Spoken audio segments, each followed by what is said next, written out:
For today's video nga guys, ay bumili na nga muna ako ng aming ulam bago ako umuwi dahil wala nga akong ulam guys dahil hindi nga ako nakaluto ng aking break time. Aba, pagdating ko nga guys dito sa bahay, ang aking bunso ay dito nga nakasakay. Syempre, tingnan nyo ang kanyang tatay ay maparaan talaga naman.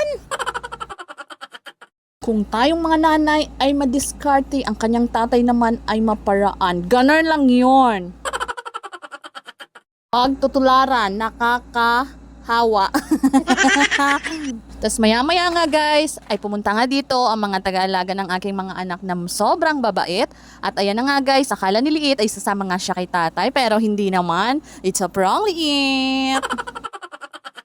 Ganyan kami kaswerte guys sa mga tagabantay ng mga aking mga anak guys. Dahil kagagaling lang sa kanila, susundan naman nila dito sa bahay. Na-miss nila agad ba? Kaya kampanting-kampante kami guys na mag-asawa na ang aking mga anak na doon sa kabila. Ano? Basta ganun guys, bahala na kayo mag-intindi eh. Nanonood lang kayo, choosy pa kayo, demanding pa kayo. So, ayun lang guys, dahil nga pumunta dito si tatay, ay akala ni Liit na to ay sasama na nga siya at nag-iiyak na nga siya dito guys. So, ang aming haligi ng tahanan nga dito guys ay nagluluto, kaya ganyan nga, kinuha nga muna niya si Liit dahil pinapalambot pa niya yung buto. Ito ng hotdog. May buto bang hotdog? So, dahil malapit na masunog ang niluluto ng aking asawa nga guys, ay binalikan na nga niya doon sa kusina. At kami nga dito ni Liit ay patawa-tawa nga muna guys dahil nag-aantay ba kami kumain guys. At kung napapansin nyo nga guys, syempre mapapansin nyo talaga guys dahil ayan na sa mukha nyo ang pera. Mukhang pera. Charot. Basta ganun guys, bigay ni Mayor Vico ba. So habang inaantay nga namin guys yung cooker namin, cooker. Ito na nga guys ang ginagawa namin. Nagpicture-picture nga kami guys at habang nakaupo nga dito ang aking asawa ay nagpahinga muna ba? Madiskarte talaga. Go. Punta na sa garbage truck. Ba't sa garbage truck? Puros na ng trabaho. Yung sa akin. Basurero ka pala. Basula ka lang. Bakit mga gwapo kayo? Mukhang basura talaga. Basula ka. Basura ka! Kainin eh. Kukain ko. Kabilang ni Papa ang car. Naway mo siya. Susunugan ko. Sabihin mo, joke lang pa. Go. Papa, lang pa. Hag mo. Go. Sabihin mo, Papa, joke lang po. Papa, jublang ko. Kiss mo si Papa. I love you. I love you. Si Mama din. Kiss mo si Mama. I love you. I love mo. Ano sabihin? I love you, Mama. I love you too. I love you too, Ma. Ang daming kiss naman ng kulit ko. Diba guys, ang bait ni Kulot. Mabait talaga guys si Kulot, kaya very good siya guys. Very good siya guys. Diba very good ka? Habang inaantay nga namin guys ang oras ng pagkain, ay ito nga at nagsampalan nga muna, pampatagal ng relasyon. Tayo nyo sa mga jowa nyo guys, effective yan. Promise. Mira. Monkey. Okay. Si thank you Papa.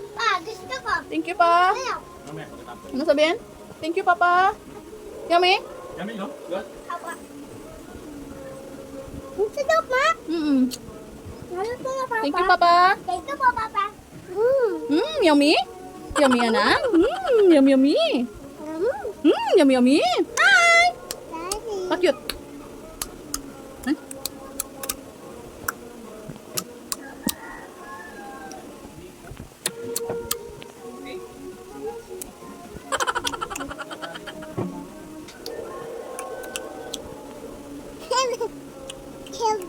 Bakit siya? Pa-check, go. Pangmilitaw. Pang-ming-ming. Kulihan kita. Pa? Pangpalakas. No. No.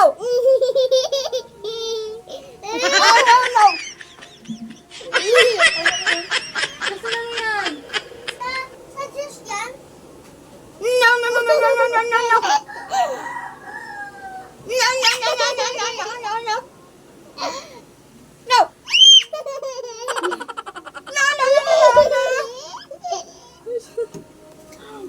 Dahil nga napakainit sa loob ng bahay guys, ay lumabas nga muna kami saglit dito sa labas para mainitan, malamigan naman tong mga bulinggit na to. Baw, do impyerno guys sa loob ng bahay ba? At nga dito guys, maliit na to, hindi ko nga alam kung may nakikita ba siya sa taas. Wala naman tao at panay siyang tawa ng tawa. Dumede naman siya pagkaalis namin ng bahay. Ang kukulit talaga. At ito nga si Kulot guys, sabi nga niya sa akin ay mag-picture-picture nga daw siya. At nakita nga niya guys yung star pero wala andun sa taas para may masabi lang ba? Saglit nga lang kami dito guys sa labas at bumalik naman kami agad doon kasi baka inaantay na nga din kami ng aking asawa at kakain na nga. At hindi nga ako nagkamali guys, nakahain na nga't lahat-lahat at ready na nga kami kumain.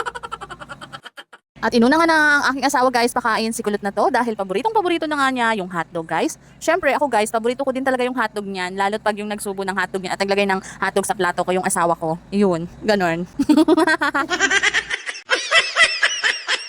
Syempre guys, paborito din niliit yung hotdog guys, kaya ngayon sinubuan ko na nga siya guys at aba, grabe ang subo naman sa bunganga ng batang maliit na to.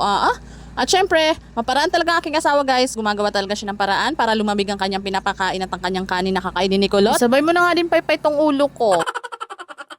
Ay siya, hanggang dito na lang guys ang inyong feeling vlogger. Thank you for watching everyone. Bye-bye. Mwah!